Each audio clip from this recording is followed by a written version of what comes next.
to create their own book about their animal. And it was so cute. There was a student today that said, is it okay if we draw things on this? And I said, sure.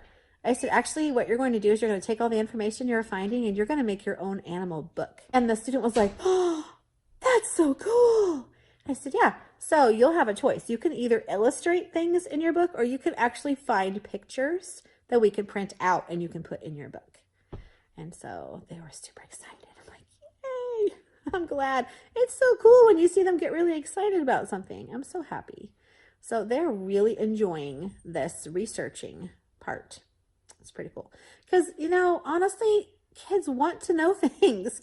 And when you let them choose the thing they're researching, it's so much more interesting to them and they're more motivated to find information. Yeah, crazy, huh?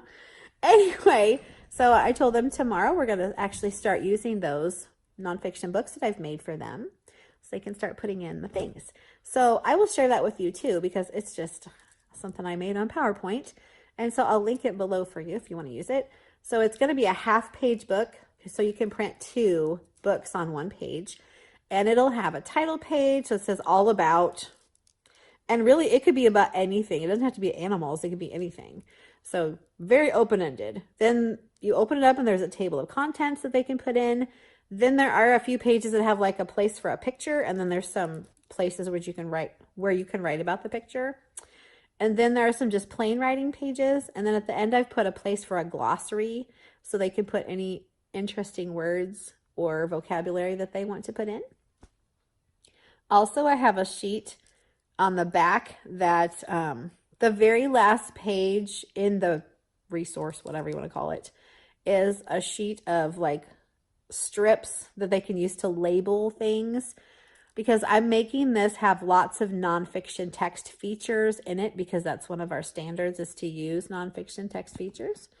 So they're going to be using a lot of them in their books. So they can use the labels for captions for the pictures they find, and they can also use them to actually label the things in their book. So for example, habitat, they can find a map and they can label the map with the labels. When they find an animal picture, they can label the parts of the animal. When they find the food that the animals like to eat, they can get pictures of the food and label the food. So pretty cool. I'm not super tired, but I'm just like, I don't know, mellow, I guess. It's been a good last couple of days. So I slowed down a little bit in our time in math because it seems like it's going super, super fast in the whole group lessons. So yesterday's lesson was a review of time to the hour and half hour, which is a first grade skill. And then today was supposed to be time to the 5 minutes. And I was like, that was a huge jump. Like we didn't even do 15 minutes in between. We just went straight from hour, half hour to 5 minutes. And that was like, wow.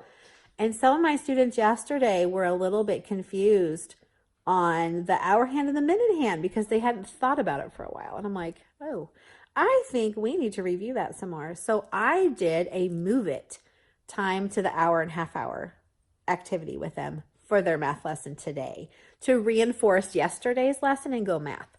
So tomorrow I'll pick back up with the go math lesson that we're going to do next. So it's time to 5 minutes. So I think it's tell and write time to 5 minutes. And then the next one is telling time to 5 minutes. And then the next lesson is AM and PM. And that's it. That's all there is. I'm like, I feel like I'm going to need to supplement a bit more because I feel like there are some gaps there. I feel like it's just super, super fast and they're not going to get it. Some of my students that need a little more work on things, they're going to be left in the dust. And we are doing